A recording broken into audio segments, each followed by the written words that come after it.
Cramped and congested conditions found in the approaches to most of London's railway termini demand the utmost track efficiency if the maximum operating convenience is to be achieved.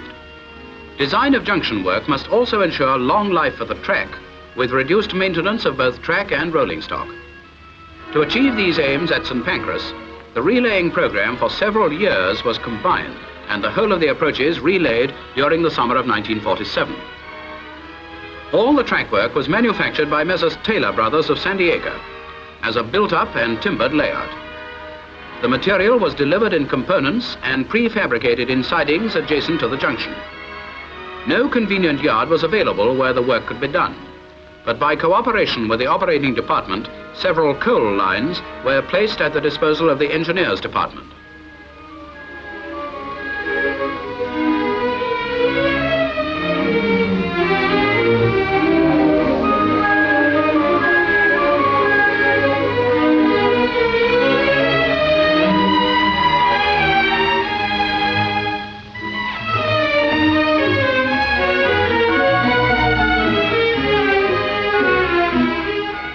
After prefabrication, the sections of point and crossing work were loaded onto wagons and taken to the site by train. An extreme width of 12.5 feet of some of the units necessitated out-of-gauge working for the quarter-mile journey from the yard to the site.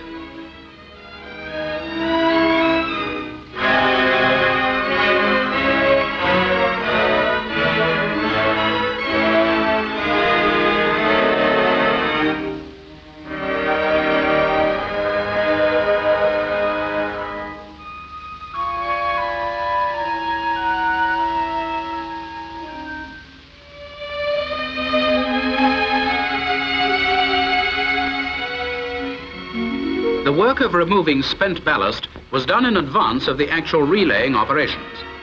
The total relaying program extended over 14 Sundays, starting on June the 1st and finishing on September the 7th. Of these, 5 Sundays were allocated for loading the spent ballast previously opened out. In all, some 1,100 tons were removed.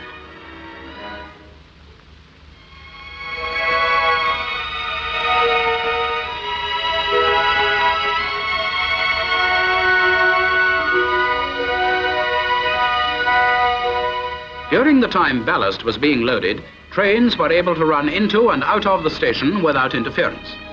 On some Sundays, when actual relaying work was in progress, the partial or total closing of the station was necessary.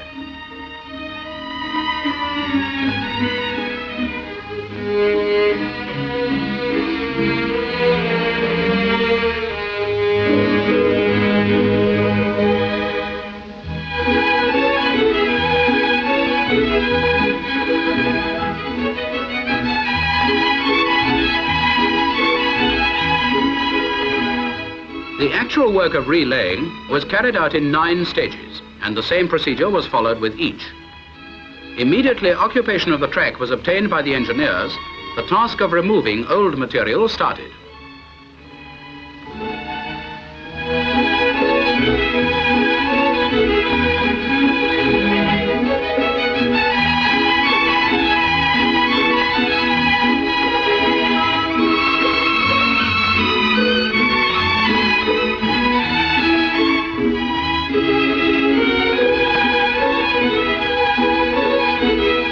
Crane power was used to the maximum possible extent, switch and crossing components being loaded directly into suitable placed wagons.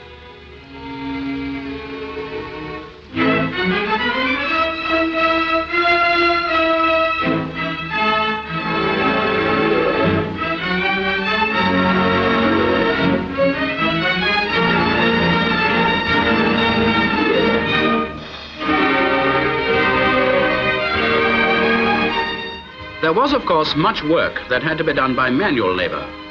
Closure rails, sleepers, and sometimes timbers, as well as small items such as fish plates, chains, and keys, had to be loaded by hand. So that minimum interference to traffic might be caused, each Sunday's work was carefully timetabled, and each stage had to be completed to the laid-down time schedule.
From the top of the famed St. Pancras single-span roof, the gaps in the track where the old material has been removed stand out clearly.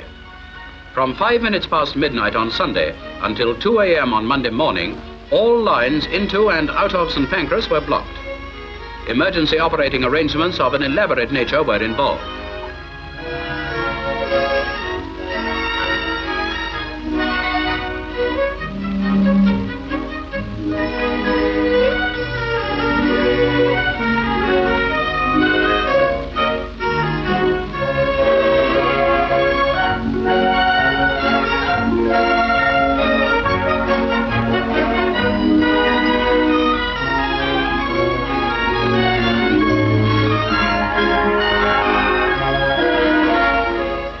The work of relaying the new track is well underway. The gangs work in relays. The complete job involved all track for a distance of 240 yards and includes some 40 sets of points and 50 crossings.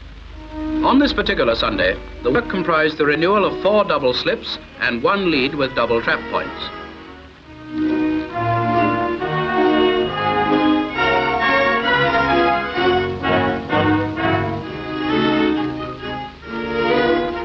As sections of the new track were placed in position by the crane, the gangs proceeded with the job of adjusting the track, fitting fish plates, and when necessary, tightening chair screws and inserting keys.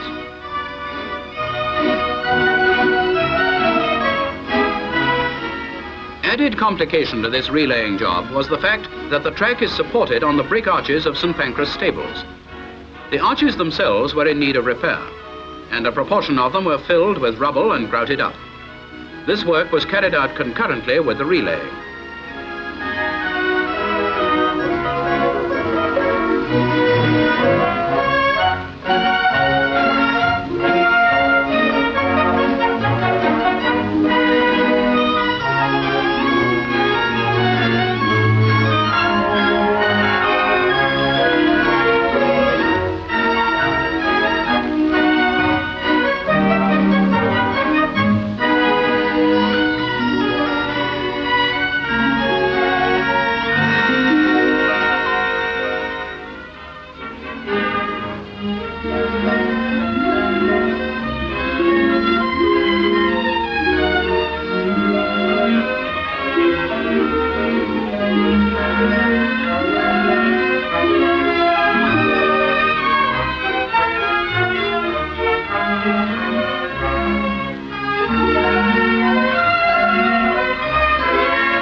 In addition to the normal work of lifting and slewing, a considerable amount of adjustment of existing track to meet the new junction was necessary.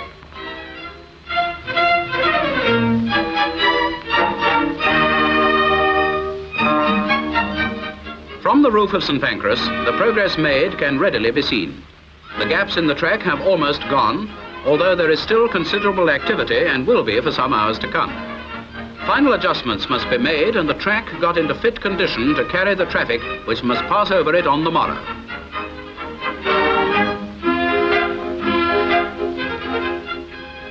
The stage arrives which all engineers are glad to reach when the last unit goes in. Once safely in position, the crane can be dispensed with.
Naturally, very considerable signal and telegraph work was involved in this junction renewal scheme. In addition to the normal renewal of point rodding, signal wires and other apparatus, the opportunity was taken of installing up-to-date equipment both on the track and in the signal box. This work comprised the track circuit control of all points relayed and signals affected, thus dispensing with lifting bars formerly used. Consequently, the manual operation of the junction signal box was eased.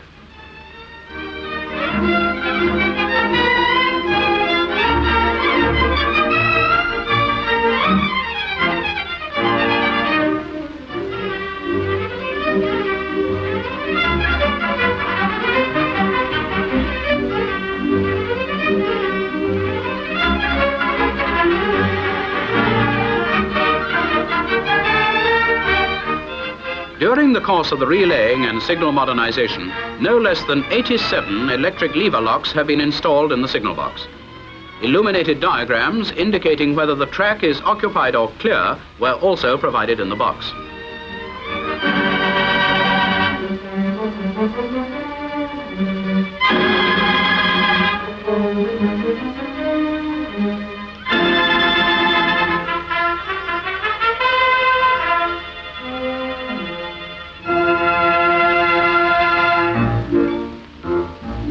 Both from an engineering and signal and telegraph aspect, the sixth stage of the St. Pancras Junction renewal scheme is considered to have been one of the largest operations carried out in one occupation on the LMS system. That it was carried out successfully is in no small measure due to the close cooperation which existed between all departments involved in the task.